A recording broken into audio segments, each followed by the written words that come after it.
Tirupati parliament స్థానానికి అనూహ్యమైనటువంటి మార్పులు జరిగాయి. 2019లో తిరుపతి పార్లమెంట్ స్థానాన్ని వైఎస్ఆర్ కాంగ్రెస్ పార్టీ గెలుచుకుంటే, ఆ తర్వాత ఆ పార్లమెంటు సభ్యుడు మరణం తర్వాతన అక్కడ జగన్‌కి సంబంధించినటువంటి ఫిజియోథెరపిస్ట్‌గా క్లోజ్‌గా తిరిగినటువంటి పాదయాత్ర అప్పుడు క్లోజ్‌గా తిరిగిన గురుమూర్తిని తీసుకొచ్చి పార్లమెంటు స్థానానికి ఎంపీ అభ్యర్థిగా నుంచోబెట్టారు.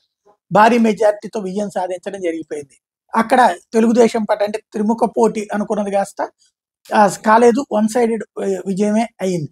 పోటీ అయితే ఇవ్వగలిగింది తెలుగుదేశం పార్టీ. కానీ గురుమూర్తి పూర్తి స్థాయి విజయం సాధించారు. అప్పుడు జరిగిన కాంట్రవర్సీస్ అన్నిటిని కూడా పక్కన పెడితే విజయం సాధించారు. ఇప్పుడు ఆ గురుమూర్తికి సంబంధించి తాజాగా జరుగుతున్నటువంటి పరిణామం, ఆయన తీసుకెళ్లి సచ్చివేడు నియోజకవర్గానికి వేయడం, సచ్చివేడు నియోజకవర్గానికి సంబంధించినటువంటి శాసనసభ్యుడు ఆదిమూలం తిరుపతి ఎంపీగా వేస్తే ఆయన అందుకు అంగీకరించలేదు.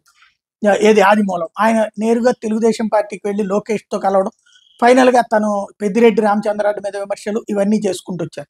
గురుమూర్తిని అక్కడ ఉంచడం సాధ్యమైంది. ఎందుకంటే గురుమూర్తి ఈ రాజకీయాలకు అలవాటు లేనటువంటి వ్యక్తి. ఏది ఎమ్మెల్యే రాజకీయాల దగ్గర, ఈ గొడవల దగ్గర. ఇంకోటి ఈ లోకల్‌గా జనం దగ్గర కలెక్ట్ చేసినో, లేకపోతే గనక మద్యం దగ్గరనో, ఇసుక దగ్గరనో, సిండికేట్ల దగ్గర డబ్బులు వసూలు చేసుకుని దాని కార్యకర్తలకు పంచుతూ ఒక హడావిడి చేసే క్యారెక్టర్ తనది కాదు. తను మొదటి నుంచి అదే మొత్తుకుంటోంది. కాకపోతే పార్టీ ఇచ్చింది కాబట్టి ఓకే అన్నారు. ఇప్పుడు గురుమూర్తిని మళ్ళీ తిరుపతి ఎంపీగానే ఖరారు చేస్తూ సత్యవేడుకు సంబంధించినటువంటిది మాత్రం అభ్యర్థిని మార్చారు. అటు ఆదిమూలంకి కాకుండా నూకతోటి రాజేష్ పేరుని తెర మీదకి తీసుకొచ్చారు. తాజాగా తనకి సీటును ఖరారు చేశారు.